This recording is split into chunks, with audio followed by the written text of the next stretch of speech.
Kiprahnya di Alor tuh. Ya, lagi saya sekarang sudah di ujung. Iya, di ujung petualangan dalam karir di Alor dan hendak pamit dulu. Nah, itu hendak ya. Pamit nih Kakak Satir tahu arti pamit nih maksudnya apa. Pindah nih maksudnya apa. Tapi saya tidak merasa bahwa saya bukan orang Alor kalau saya keluar dari Alor.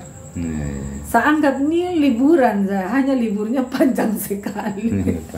Libur yang saya harus angkat-angkat barang apa begitu. Tapi sebenarnya saya nih dewasanya di Alor Kakak.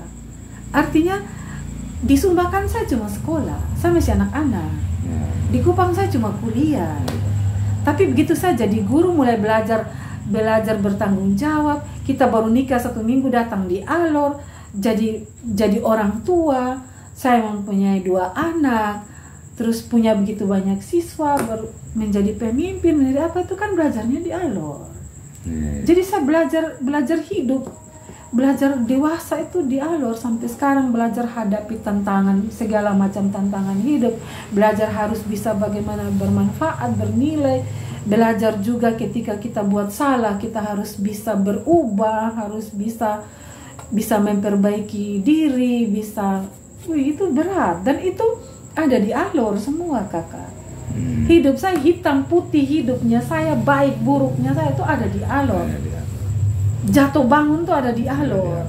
Jadi kalau mau bilang saya keluar dari Alor dan anggap bukan orang Alor itu tidak bisa. Tidak bisa. Kita pernah sebagai orang Alor. Iya, saya pernah begini. Dulu waktu bulan bahasa pernah dapat tantangan. Bapak Ans Takalapeta panggil. Kan beliau kontrol setiap hari. Ina, ini hari kegiatan apa? Kapan ya balas pantun? Saya mau nonton. Waktu bilang gitu tak? Datang Bapak, datang semua. Aduh, ini tantangan banyak juga.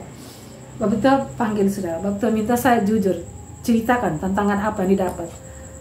Satu pelajaran ini lagi saya dapat dari Bapak Ans. Ina datang sini. Kalau tidak bisa di sekolah, karena sudah ada yang lapor di waktu saya tidak tahu. Kalau tidak bisa cerita di sekolah, datang di rumah jabatan nih. Saya pergi rumah jabatan. Sampai di rumah jabatan, Bapak Ans bilang begini, bukan tanya tentang kegiatan bulan bahasa, beliau omong lain. Ina, ini saya jadi bupati nih, di SMA 1 menurut Ina adakah guru-guru yang tidak suka saya jadi bupati? Terus di Motembang situ adakah masyarakat yang tidak suka saya jadi bupati? Saya mati, ini pertanyaan ini saya jawab model apa? Tadi Bapak panggil saya untuk masalahnya bulan bahasa. Terus ini ke politik. Waduh, saya tidak terlalu berminat omong hal politik. Jadi Bapak, bagaimana ya? Saya bilang begini, apakah saya harus jujur? Ya harus jujur lah, Bapak. Baik, Bapak. Ada guru yang tidak suka Bapak jadi bupati, ada. Juga masyarakat Motembang yang tidak suka Bapak jadi bupati, ada. Oh, ternyata ada orang yang tidak suka ya saya jadi bupati, Bapak. Iya, Bapak. Tapi itu seomong berat sekali tuh Kakak. Tapi Bapak bilang begini, kalau begitu begini saya berhenti jadi bupati. Hai Bapak, saya kaget. Bapak tidak bisa begitu Bapak. Hanya berapa orang yang tidak suka kok. Terus Bapak program bagus-bagus kok. Oke, sekarang kau pulang dan kerja. Lanjutkan itu kegiatan bulan bahasa. Saya pikir-pikir ternyata Bapak tua bawa saya itu dari pertanyaan itu mengarahkan saya untuk kalau program yang bagus kau lanjutkan, kerjakan. Ada orang yang tidak suka itu biasa. 1-2 orang tidak suka, jangan melemahkan dan menutup semua hal-hal baik yang kau punya dan kau tidak kerja. Lanjut. Saya semangat sudah kalau beberapa orang yang bisa sabar menerima itu.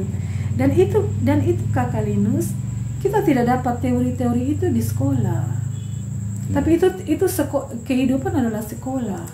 Iya. Kan apa yang kesannya sudah tuh. Jadi walaupun bergeser sesaat, masih tetap jadi Alor.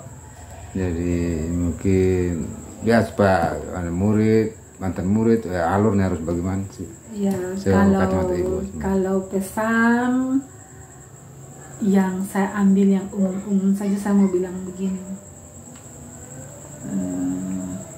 Jangan melihat saya sebagai pribadi yang tidak sempurna, juga ada. Jadi boleh tadi saya utarakan sampai baik-baik saja gitu. Tapi sebagai manusia yang tidak sempurna, saya juga punya kegagalan, punya ketidaksuksesan, punya yang tidak sempurna. Tetapi ambillah hal-hal yang baik, yang bisa dikembangkan, pelajaran-pelajaran hidup yang bisa diambil dari saya untuk menjadi pedoman atau paling tidak menjadi referensi untuk mereka bisa lebih maju, lebih berkembang. Silakan. Itu yang pertama, jadi hal-hal baik. Nah, ada satu saya menulis begini. Kita ke guru nih, kadang-kadang kita merasa bersalahnya begini. Kita sudah mampu menopang siswa kita meraih bintang-bintang. Kita mampu mendukung siswa kita meraih bintang-bintang. Tapi ada saat lemahnya kita lupa menahan kaki mereka untuk tetap menginjak bumi. Kakak paham? Jadi, lu boleh meraih bintang, tapi lu ingat, kaki masih tetap di bumi. Dan itu yang saya berharap dari anak-anak saya. Lu boleh hebat, kakak. Boleh maju setinggi bintang di langit, tapi ingat, kaki masih tetap di bumi. Harus tetap ilmu padi, mengakar gitu. Harus tetap mengakar, harus tetap rendah hati. Jadi kita boleh tinggi-tinggi, tapi kita harus tetap bawah. Begitu. Duta alur di manapun berada, tapi akan tetap. Kakak Lino tahu, satu susah bilang saya orang Sumba lah. Di mana-mana kita bilang orang alor begitu. Ya, sudah identik dengan orang. Iya, jadi ya terima kasih pada alor. Separuh hidup pada di alor tuh, jadi emang. Iya. Terima kasih sekali pada alor, saya bisa jadi begini. Iya. Saya datang di alor itu dengan suami. Kami berdua. Tapi kami pulang dengan 2 anak. 2 anak. Itu kan harta yang tak ternilai. Lu jangan hitung ibu pulang ada rumah. Bukan itu yang kita cari lah. Tetapi sebagai manusia berkeluarga kita harus punya rumah. Dan rumah besar saya adalah alor. Nah, pendeta di mana sekarang? Pendeta di Soe, di Kecamatan Polen dekat Kefa. Oh iya. Nah, jadi kami berdua datang suami istri. Terus kami pulang, ya sebenarnya saya pulang sendiri lah ya, karena bapak meninggal 10 tahun lalu. Tapi kami punya 2 buah hati. Dua-duanya lahir di alor. Dong pun tali pusat ada di alor. Jadi dong tanah tumpah darah di alor. Negeri leluhurnya udah di Sumba. Saya bilang begini, kampung kelahiran, kalau saya ya, kampung kelahiran tuh Sumba. Tapi kampung halaman alor. Terus kalau anak-anak saya lain lagi, dong pun tanah kelahiran ini yang alor. Mereka boleh suku bangsa di Dongpung Dara itu ada berapa? Dari saya itu Sumba Saburote. Dari Dongpung Bapak itu Momere, ini Bugis dan Timor. 6. Tambah dong lahir di alor 7. Itu didorong. Tetapi apapun dong itu lahir di alor. Tali pusat ada di alor. Jadi dorang lebih mengalor kita. Ya, terima kasih pada bumi alor, terima kasih pada orang alor. Sekarang orang saya mau pilih, juga orang alor. Kalau orang mau pilih bupati alor 2024 2009 ibu pamit berangkat. Jadi berarti pesan kira-kira sosok bupati alor ke siapa bisa Kakak satu saya mau bilang begini dulu lah, jangan mengarahkan sakit politik satu bagian dari pesan karena betul momentumnya berangkat. 3 partai datang minta saya jadi anggota DPR, jadi caleg lah, saya tidak terima. Iya. Iya, saya tolak kan saya tidak berminat di coba kalau bilang ibu datang untuk di kesenian, pasti saya terima, pendidikan saya terima. Tapi politik tidak. Ya gimana ya? Kita jadi kita pilih di antara kita untuk kita jadi yang satir suka tuh kakak. Jangan adopsi itu yang orang bilang netizen. Saya mulai lihat keramahan kita mulai hilang kalau sudah mulai masuk jadi komentator di hal-hal politik.